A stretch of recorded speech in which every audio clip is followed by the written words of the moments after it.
بہت شکریہ آپ کا. دیکھیں بنیادی طور پر پاکستان ایک جمہوریت ہے، اور جمہوریت کے اندر چیزیں جو ہیں وہ آگے بڑھتی رہتی ہیں، حالات معاملات تبدیل ہوتے رہتے ہیں، جمہور کی رائے کے حساب سے جو ہے وہ آپ کو چلنا ہوتا ہے. پاکستان اگر آپ کہیں کہ سفارتی محاذ پر یا آئینی محاذ پر، ہم نے دیکھا کہ دو ترامیم پاکستان کے اندر جو ہے وہ پاس ہوئی ہیں، اور یہ کوئی معمولی بات نہیں ہے کہ 26 اور 27ویں آئینی ترمیم جو ہے وہ پاس ہوتی ہے. اور یہ ظاہر ہے کہ ایک مضبوط پارلیمانی روایات کی امین ہوتی ہے کہ آپ جو ہے وہ کوئی ترمیم پاس کرنے کے اندر کامیاب ہو جائیں. کانفرنسز جو ہوتی ہیں یا جتنے بھی ایونٹس پاکستان کے اندر ہوئے، اگر اس کی پوری ایک ٹائم لائن نکال کر آپ دیکھیں تو وہ پاکستان کی بہرحال کامیابیاں ہیں کہ اس کے اندر جو ہے وہ ایسی ڈسکشنز ہوئیں کہ جس نے جو ہے مستقبل کا لائحہ عمل طے کیا. پاکستان کے پارلیمانی اعتبار سے اگر ہم دیکھیں تو یہ ایک بڑا منفرد سال ہے کہ جس میں مختلف موضوعات کے ساتھ ساتھ پاکستان کا جو پورا ایک لیگل فریم ورک تھا اس کے حوالے سے بھی جو ہے تبدیلیاں آئیں، اور پھر ہم نے اس کا دیکھا کہ اس کا ثمر اب آہستہ آہستہ آنا شروع ہو جائے گا. احمد صاحب، اگر ہم بات کریں، یہ تو ہمارا سفارتی ہو گیا جو کانفرنسز میں ہم نے اچیومنٹ تھی. اب اگر اکانومی وائز اگر ہم بات کرتے ہیں تو ہمیں بہت ساری کامیابیاں حاصل ہوئیں، خاص طور پہ جب ہمارے وزیر خزانہ سعودی عرب اپنے ہم منصب کی دعوت پر گئے تھے اور ایمرجنگ مارکیٹ اکانومیز کانفرنس کے حوالے سے شرکت کی تھی. اس کا مقصد اس فورم سے پاکستان کو سرمایہ کاری ملنے کے کتنے امکانات ہوئے، کیا مالی استحکام آیا. ساتھ ساتھ میں اس کو بھی چاہوں گی کہ آپ اس کو بھی ایڈ کر لیجیے گا کہ پاکستان میں بھی اسی حوالے سے، کیونکہ اوورسیز کے حوالے سے بات ہو رہی ہے، بین الاقوامی کانفرنس کے حوالے سے بات ہو رہی ہے، اوورسیز پاکستانیوں کا جو یہاں پہ کانفرنس ہوئی تھی، کنونشن کا انعقاد کیا گیا تھا، ان کو ایک اسٹیٹ گیسٹ کا ایک درجہ دیا گیا تھا، ہمارے فیلڈ مارشل صاحب کا بڑا ہی دبنگ قسم کا خطاب تھا، ہمارے شہباز شریف صاحب نے بڑا اچھی تقریر کی تھی. وہ تمام چیزوں کو رہے کہ آپ اس کو کس طرح ایلیبریٹ کر رہے ہیں؟ دیکھیں، جو پاکستان کے بنیادی چیلنجز ہیں ان میں جو ہمارا ایک معاشی استحکام ہے وہ ٹارگٹ ہے. وہ 2025 میں ہم اس کے آغاز میں ہی پاکستان کی حکومت نے کوششیں شروع کی ہیں.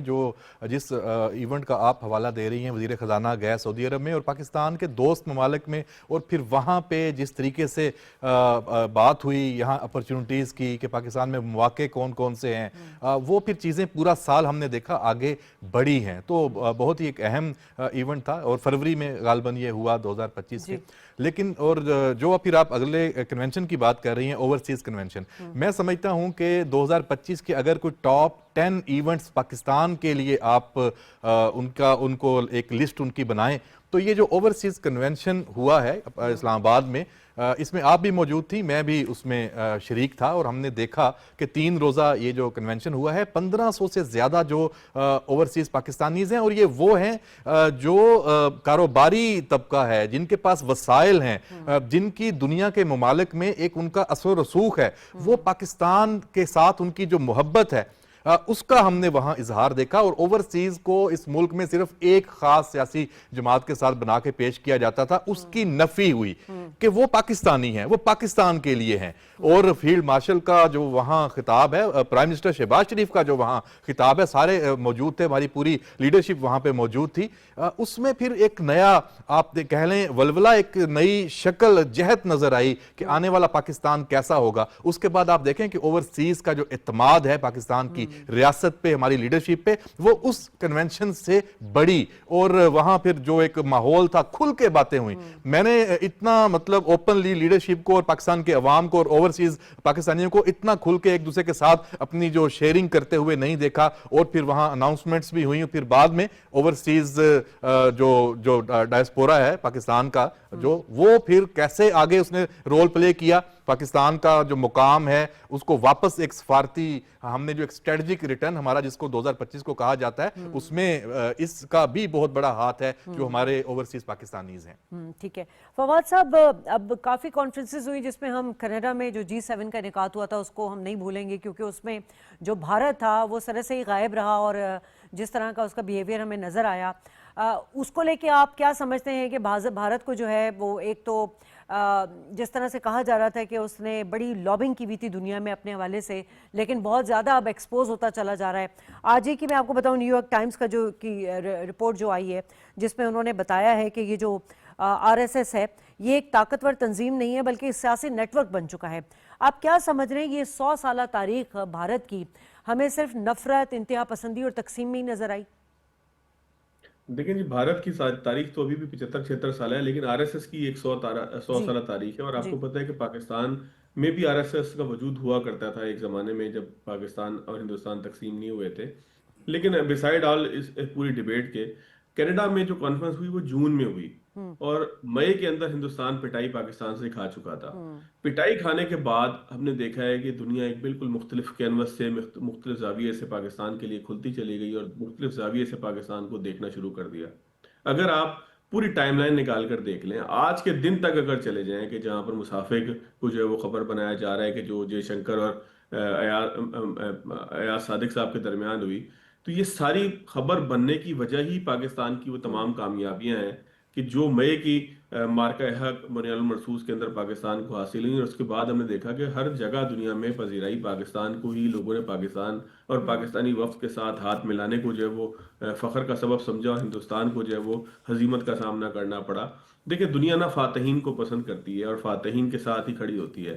پاکستان نے پوری دنیا کو ایک ایسا چہرہ دکھایا. لوگ یہ سمجھتے تھے کہ پاکستان مالی مشکلات کا شکار ہے, پاکستان شاید اب جو ہے وہ کسی طریقے سے دنیا کے لیے کارگر نہیں رہا, پاکستان جو ہے وہ دنیا کے ساتھ چلنے کے لیے تیار نہیں ہے, اس کو جو ڈیگریڈ کیا جائے گا, اس کا جو رتبہ ہے اس کو تھرڈ ورلڈ کنٹری اور فورتھ ورلڈ کنٹری کے اندر ڈالا جائے گا, ایک ترقی پذیر ملک کی حیثیت سے ڈالا جائے گا. لیکن پاکستان نے یہ ثابت کیا کہ 2025 کے اندر جو پاکستان نے مئی کا پورا ایک ٹائم گزارا, مارکہ حق کا معاملہ ہوا, اس کے بعد سفارتی سطح ہو, کوئی کانفرنس ہو, کوئی معاملہ ہو, امریکہ کے ساتھ تعلقات ہوں, یورپ کے ساتھ تعلقات ہوں, سفارتی محاذ ہو, مڈل ایسٹ کے ساتھ تعلقات ہو, سعودیہ کے ساتھ ہونے والا ایک بہت بڑا معاہدہ ہو, یا لیبیا کے ساتھ کوئی معاہدہ ہونے والا معاہدہ ہو, مصر میں جو ہے وہ فیلڈ مارشل کا استقبال کی بات ہو, تمام ہی مقامات پہ ہر شہر, ہر گلی, ہر محلے کے اندر جو ہے وہ پاکستان کی کامیابیوں کا ایک چرچا تھا. اور مجھ سے کسی نے پوچھا کہ آپ 2025 کو کیسے دیکھتے ہیں, تو مجھے وہ ویڈیو یاد آ گئی کہ جس میں فتح 1 یا فتح 2 میزائل فائر ہو رہا ہے اور لوگ بیٹھے جو ہے وہ گاؤں کے اندر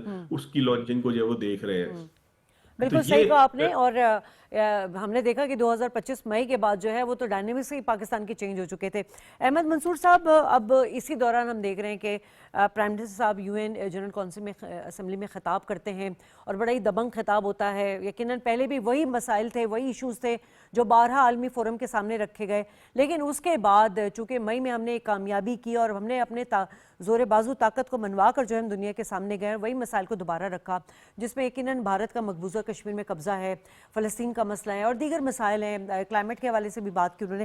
آپ کیا سمجھ رہے ہیں, کیا پاکستان واقعی اب عالمی برادری کی توجہ کا مرکز بن گیا؟ بڑا اچیویبل سال رہا ہے اس حوالے سے. جی بالکل, پرائم منسٹر کی جو یہ خاص ایک تقریر تھی, یہ ہر سال ہوتا ہے ستمبر میں, جو جنرل اسمبلی کا جو اجلاس ہے اس میں سربراہان مملکت ہیں اور بڑا ایک پورے احاطہ دنیا کو جو چیلنجز ہیں اور اپنے اپنے ملک کے معاملات بھی وہاں رکھتے ہیں. پرائم منسٹر بڑی ایک سمجھ لیں کہ بڑی طاقتور پوزیشن کے ساتھ وہاں پہ گئے تھے اور پھر جو ٹاپک تھا اس حوالے سے وہاں پہ انہوں نے بات کی, غزہ کا ایشو, کشمیر کا, پاکستان کی جو معاشی استحکام ہے, دنیا میں اس وقت جو آپس میں تعلقات ہیں, ہر بڑا جامع ان کی سپیچ تھی. اور جو آپ کہہ رہی ہیں کہ 2025 سفارتی حوالے سے پاکستان کی تاریخ میں آپ 2025 کو کہہ سکتے ہیں کہ پاکستان کی جو سفارتی کامیابیوں میں یہ پہلے نمبر پہ یہ سال رہا ہے.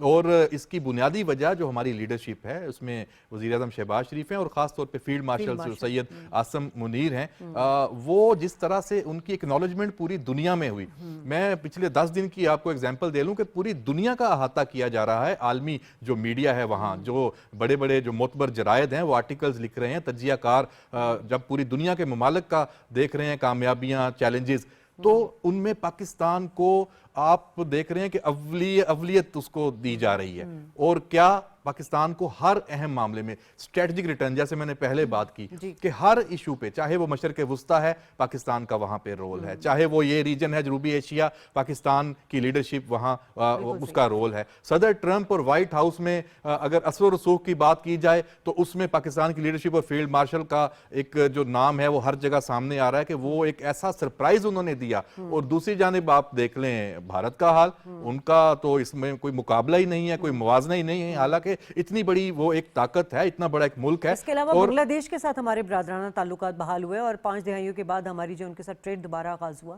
دیکھیں وہ تو ایک سمجھ لیں کہ پاکستان کی جو دلی جو ایک خواہش تھی پاکستان کے عوام کی اور دونوں ملکوں کی کہ ہم واپس اس طرح جڑیں, واپس اس طرح قریب آئیں, جو سازشیں ہوئی تھیں جہاں, تو وہ ساری وہ سارا نظریہ جس کو لے کے انڈیا اور یہ آر ایس ایس کی بھی آپ نے بات کی, انہوں نے پروان چڑھایا تھا, یہ ان کی ہی ناکامی ہے. آج دیکھ لیں پاکستان اور بنگلہ دیش کے جو مثالی تعلقات ہیں, اور وہاں سے انڈیا کا بالکل وہاں سے ایک طرح سے پتہ صاف ہو چکا ہے. آج جو وہاں پہ ایاز صادق وہاں پہ گئے ہیں, جو وہاں پہ جنازہ ہوا خالدہ ضیاء صاحبہ کا, اس میں شرکت کے لیے, اور پاکستان کی نمائندگی کے لیے وہاں پہ گئے ہیں اسپیکر جو ہیں, اور پھر انڈیا کے جو وزیر خارجہ وہ خود ان کی جانب آتے ہیں, وہ ہم ویژولز دیکھ رہے ہیں, تصویریں دیکھ رہے ہیں, اور واقع خود پہلے ویسے تو وہ ہاتھ نہیں ملاتے تھے, کھلاڑی کھیل کے میدان میں جہاں پہ یہ سیاست نہیں ہونی چاہیے وہاں بھارتی ٹیم کو یہ حکم ہوتا تھا کہ آپ نے پاکستان کے ساتھ ہاتھ ملایا تو آر ایس ایس وہاں پہ آپ کا حشر کرے گی, وہ انتہا پسندی ہے نا وہاں پہ. لیکن آج وہی بھارت, اس کا وہی وزیر خارجہ خود آگے بڑھ کے, تو پھر یہ تو دو عملی ہے کہ آپ جو اپنے کھلاڑیوں کو بھی پھر کہہ دیں کہ بھائی کم از کم کھیل کے میدان میں تو آمنا سامنا کریں. تو یہ سیاست ہے, اس میں بھارت کی ناکامی ہوئی ہے, اور پاکستان کی ہر جگہ پہ جنگ میں تو ہم نے کامیابی حاصل کی ہے اور دنیا مان رہی ہے, سفارتی جو محاذ ہے وہ کمال ہو گیا. بالکل آغاز ہو چکا ہے سفارتی کامیابی کا. دونوں مہمانوں کو شکریہ ادا کرنا چاہوں گی. بریک لوں گی, بریک کے بعد گفتگو کے سلسلے کو مزید بڑھائیں گے.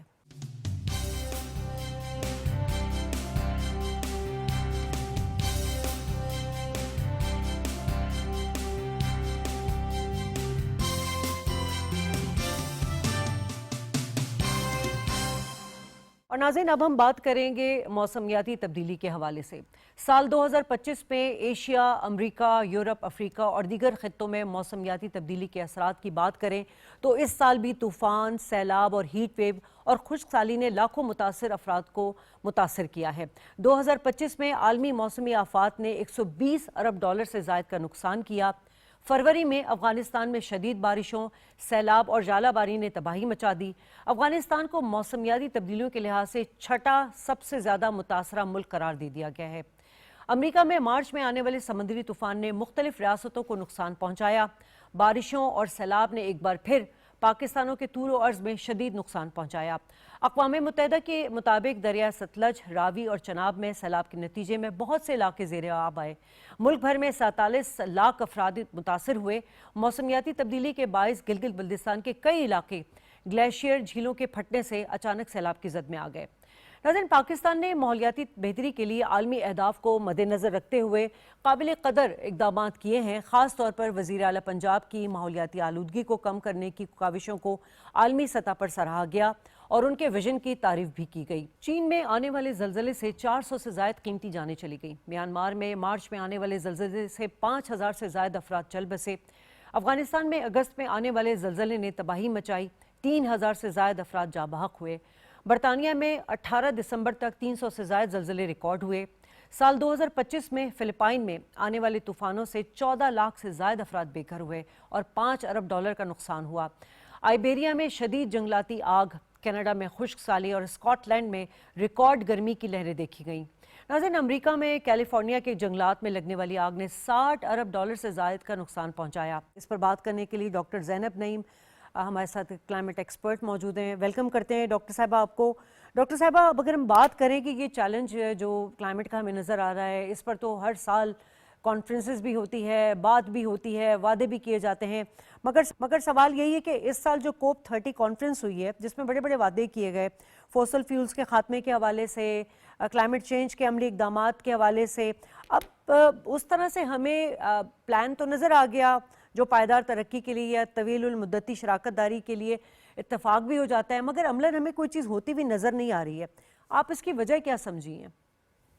اصل میں کاپ کا جو مقصد ہوتا ہے وہ یہ ہوتا ہے کہ آپس میں ممالک بیٹھ کے بات چیت کریں کہ اس مسئلے کا حل کیا ہے کلائمیٹ چینج کا. اس پہ سب سے زیادہ جو دو گروپس ہیں وہ ہے آپ کا گلوبل نارتھ یعنی کہ امیر ممالک یا وہ ممالک جن کی وجہ سے کلائمیٹ چینج ہوا, اور دوسرا گلوبل ساؤتھ یعنی کہ غریب ممالک یا ترقی پذیر ممالک جو کہ بھگت رہے ہیں اور جن کے پاس وسائل نہیں ہے کلائمیٹ چینج کو سے لڑنے کے لیے یا اس پر ایکٹ کرنے کے لیے.